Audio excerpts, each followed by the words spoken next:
Hello. 19वां faculty induction program 2023-24 UGC HRDC Aligarh मुस्लिम विश्वविद्यालय अलीगढ़ उत्तर प्रदेश। अध्यापक सादरीकरण। प्रस्तुतकर्ता डॉक्टर धनंजय सूर्यकांत टिमारे, सहायक प्राध्यापक वसंत नाइक, अध्यापक महाविद्यालय जालना महाराष्ट्र। सर्वप्रथम सभी को प्रणाम।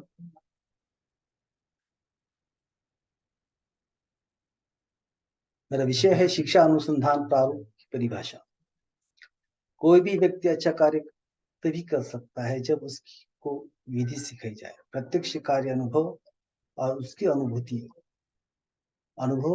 तभी अर्जित की जा सकती है जब कार्य करने में दक्षता प्राप्त करने का प्रशिक्षण किया हो। जैसा दौड़ना हो, तैरना हो, गाड़ी चलाना हो, संगीत, नृत्य आदि कोई भी कौशल आत्मसात करना हो।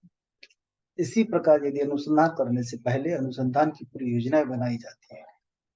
एका मोदय के अनुसार योजना बनाना ही प्रारूप बनाना है।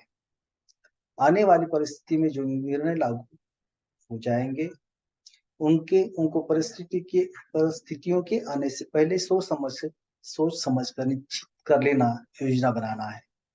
यह एक सचेत प्रक्रिया है जिसका उद्देश्य संभावित घटना पर नियंत्रण स्थापित करना होता है।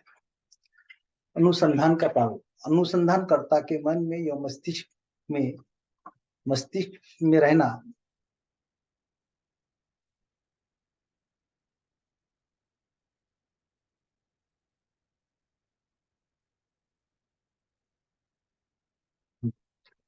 मस्तिष्क में रहना मस्तिष्क में रहना ही उसे अपने शब्द में अथवा प्रतीकों के लिपिबद्ध करना पड़ता है।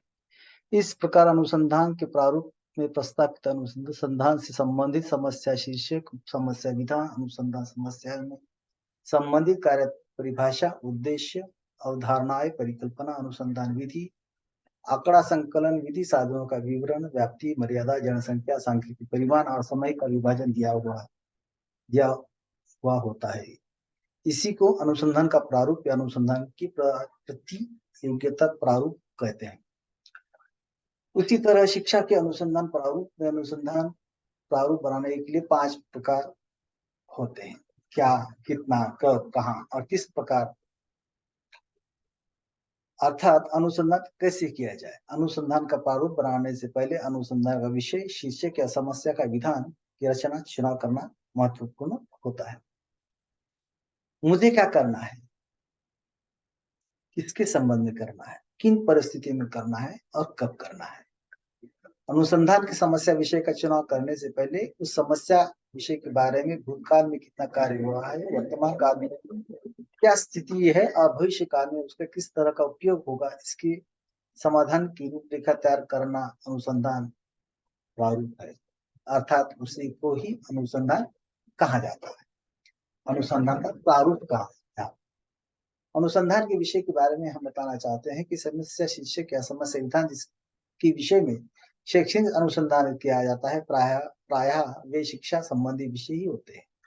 अनुसंधान के विषय अलग अलग हो सकते हैं। उन्हें अनुसंधान का समग्र ज्ञान या जो जानकारी है उसे उस अनुरूप समग्र अनुसंधान वह होता है। अनुसंधान या मनुष्य जाति या समाज से संबंधित उपयोगी जैविक तथा अजैविक साधन सामग्री से जुड़ी होती है।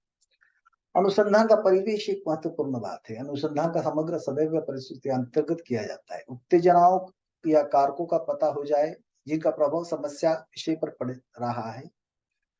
विषय के संदर्भ में भूतपूर्व अनुसंधान के संदर्भ में वर्तमान स्थिति का परिवेश और भविष्य से जुड़ी परिवर्तनीय परिस्थितियों का अध्ययन या प्रभाव और उपयोगिता अनुसंधान का परिवेश कहलाता है, परिवेश कहा जाता है। समग्र पर उत्तेजना। अनुसंधान करते समय अनुसंधान का प्रारूप करते समय जो समग्र उत्तेजना होती है उस उत्तेजना को जानते हुए अनुसंधान के उद्देश्य का केंद्र बिंदु यह होता है कि उत्तेजनार्थी या कारकों का पता लगाया जाए जो गृहीत कृत्य के अनुरूप परिकल्पना की अनुसंधान विधि से साधनों का उपयोग करते हुए जिनका प्रभाव विषय पर पड़ा रहता है या पड़ रहा है। अनुसंधान समग्र की प्रतिक्रिया, जैसे हम कहते हैं कि अनुसंधान समग्र प्रक्रिया कैसी होती है। अनुसंधान विधि का प्रयोग करते हुए विषय वस्तु के अंतर्गत उत्तेजना के कारण समग्र अनुसंधान के अंतर्गत अनुसंधान साधनों की प्रतिक्रिया या प्रतिसाद जो उत्पन्न होता है उनका पता लगाना भी आवश्यक है। इसीलिए अनुसंधान करने से पहले अनुसंधान प्रारूप को पथदर्शक प्रयोग करना जरूरी है। धन्यवाद। इस तरह से अनुसंधान का प्रारूप किस तरह से किया जाता है ये बात यहाँ हमने देखने का प्रयास किया है।